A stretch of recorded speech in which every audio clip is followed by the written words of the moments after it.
বোরহানউদ্দিন উপজেলা ভূমি অফিসে স্থানীয় কৃষকদের বীজ গাছের চারা বিতরণের দৃশ্য দেখে অনেকেরই মনে করতে পারেন এটা বুঝি কৃষি অফিস।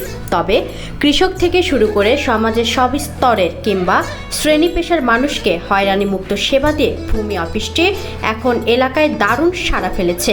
আমরা হয়রানিমুক্ত এক সেবা পাইছি এবং আমাদের এই জায়গায় কাজ দ্রুত এখন আমাদের একটা সেবা প্রদান করছে।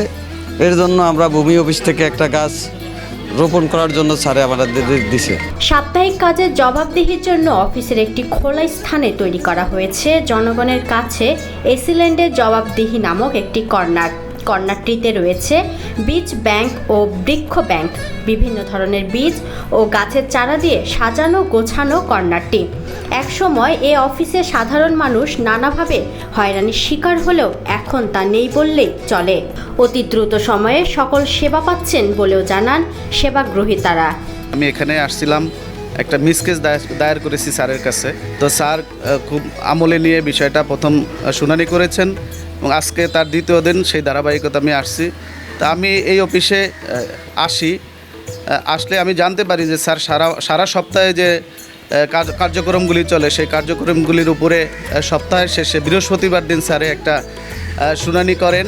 যারা সেবা নিয়েছেন তাদেরকে সামনাসামনি রেখে তাদেরকে স্যার সরাসরি জিজ্ঞেস করেন যে ঘুষ দেওয়া লাগছে কিনা কাউকে, অথবা কোনো স্টাফ হয়রানি করছে কিনা, অথবা তার সেবা পাইতে দেরি হয়েছে কিনা। এই ব্যাপারে আমাদের এসিল্যান্ড স্যার সরাসরি আমাদের কাছ থেকে জানতে চান এবং যদি কোনো অভিযোগ পান সেই ব্যাপারে স্যার সরাসরি ব্যবস্থা গ্রহণ করেন। আমার এই বিষয়টা খুবই ভালো লেগেছে। সারা বাংলাদেশে উপজেলা পর্যায়ে যদি এরকম ভূমি অফিসে এরকম সেবা স্যারের মতো চালু হয়, আমি আশা রাখি সারা দেশ থেকে দুর্নীতি ঘুষমুক্ত একটা বাংলাদেশ আমরা পেয়ে যাব ইনশাল্লাহ। স্যারের এই উদ্যোগকে আমরা সাধুবাদ জানাই। আমি ভূমি অফিসে 3 দিন আগে আসছিলাম, এসে নামজারির জন্য আবেদন করলাম। তো আজকে 3 দিনের মধ্যে আজকে আবার আসলাম, শুনানি ছিল। স্যার আজকেই আমার সব কিছু তদন্ত করে প্রতিবেদনী আজকে আমার নামজারিটা করে দিল। মানে খুবই আপনার হয়রানি মুক্ত একটা সেবা, বিড়ম্বনা মুক্ত, মানে আসার সাথে সাথে করে দিছে। আমি খুবই সন্তুষ্ট। এমন চিন্তা চেতনার বিষয়ে জানার জন্য কথা হয় ভূমি অফিসের কর্মকর্তা মোহাম্মদ মেহেদী হাসানের সাথে। তিনি জানান, মধ্যস্বত্বভোগীদের দৌরাত্ম্য কমিয়ে সাধারণ মানুষকে যথাযথ সেবা দেওয়ার লক্ষ্যেই মূলত এসব চিন্তা ভাবনা। জলবায়ু ও পরিবেশ রক্ষায় সেবা নিতে আসা সকলকে একটি করে বীজ ও গাছের চারা দিয়ে তা রোপণ করে পরিবেশ রক্ষার কাজ করার জন্য উদ্বুদ্ধ করছেন।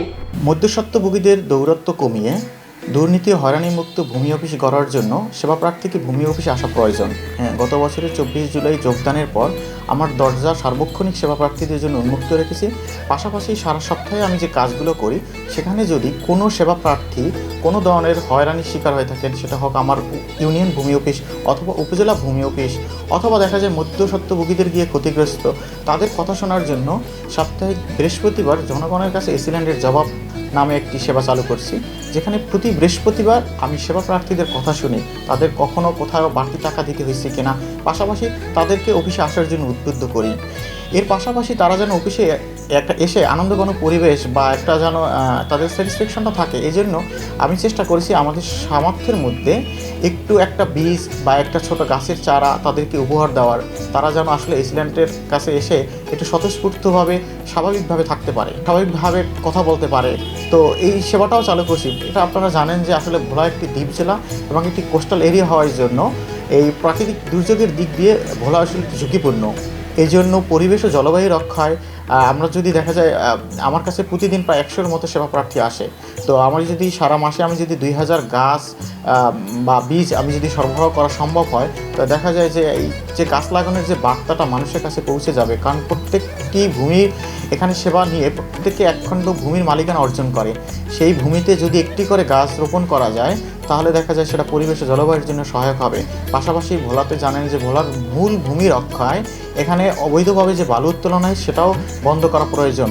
এই জন্য আমি এখানে যথেষ্ট অনেকগুলো উদ্যোগ নিয়েছি, অসংখ্য জেল জরিমানা দণ্ড এবং আমাদের নিয়মিত অভিযান অব্যাহত রেখেছি। এদিকে অফিসের বাহিরে প্রায় প্রতিটি গাছে গাছে ঝুলছে পাখিদের বসবাসযোগ্য মাটির হাঁড়ি। পাখির নিরাপদ আশ্রয়স্থল হিসেবে বসানো হয়েছে এই হাঁড়ি। এমন অভিনব দৃশ্যটি দেখা যায় ভোলার ভূমি অফিসে। তারা যেন একটু নিরাপদে থাকতে পারে। এজন্য আমরা গাছে গাছে মাটির পাত্র বসিয়েছি। বর্ষা মৌসুমে বিভিন্ন ধরনের পাখি নিরাপদ আশ্রয়ের জন্য এখানে আসে। এসব অতিথি পাখি যাতে নিরাপদে বসবাস করতে পারে সে লক্ষ্যই মূলত গাছে গাছে হাঁড়ি বসানো হয়েছে বলে জানান বোরহানউদ্দিন উপজেলার ভূমি কর্মকর্তা। হ্যাঁ, বর্ষাকালে প্রচুর পাখি আসে এখানে, সারস, বক, পানকৌড়ি, এই পাখিগুলো দেখা যায় যে আনাগোনা করে। তো তখন আমি ভাবলাম যে এখানে আসলে এদের এই যে একটু অভয়ারণ্য কীভাবে একটু নিরাপদ আবাসস্থল তৈরি করে দেওয়া যায়, তার জন্য তখন আমি একটা উদ্যোগ নিয়েছিলাম। সেটা হচ্ছে গাছে গাছে মাটির পাত্র বসানো এবং তাদের একটু নিরাপদ আবাসস্থল তৈরি দেওয়ার জন্য, যেন বর্ষার যে ঝড়ে তারা যেন একটু নিরাপদে থাকতে পারে। এই জন্য আমরা গাছে গাছে মাটির পাত্র বসিয়েছি। বীজ ও গাছের চারা দেয়া নেওয়া নিয়েও রয়েছে ব্যাপক আগ্রহ ও উদ্দীপনা। ভূমি কর্মকর্তার এমন চিন্তা চেতনাকেও সাধুবাদ জানিয়েছেন সেবা নিতে আসা লোকজনরা। ভালো একটা সুযোগ সুবিধা পাইতেছি, আগে এরকম সুযোগ পাইনি। এখন দেখা গেছে স্যারে এই যে মানুষের নামদারির জন্য ভালো ভালো কাজ করতে হবে এবং ওইখানে টাকা পয়সা নেয় না, আর কেউ আরও জিজ্ঞাসা করতে আছে কেউ আন্দোলনের থেকে টাকা পয়সা নিতে কিনে কি গাছ টাছ দেয় এগুলো দিতে আছে, স্যারে আরও বীজ দিতে আছে, এটার জন্য পাবলিকের জন্য অনেক ভালো করতে আছে। এরকম তো কোনো সময় এরকম যত সরকার আসে গেছে বা এরকম পরিবেশ হয় নাই, আর আমরা পাইনি। জি, আমি দ্রুত এক নামদারি করতেছি, দ্রুত পাইছি। স্যারে খুব ভালো লোক, স্যারে তাড়াতাড়ি ইমার্জেন্সি করে দিছে, এতে আমি খুশি।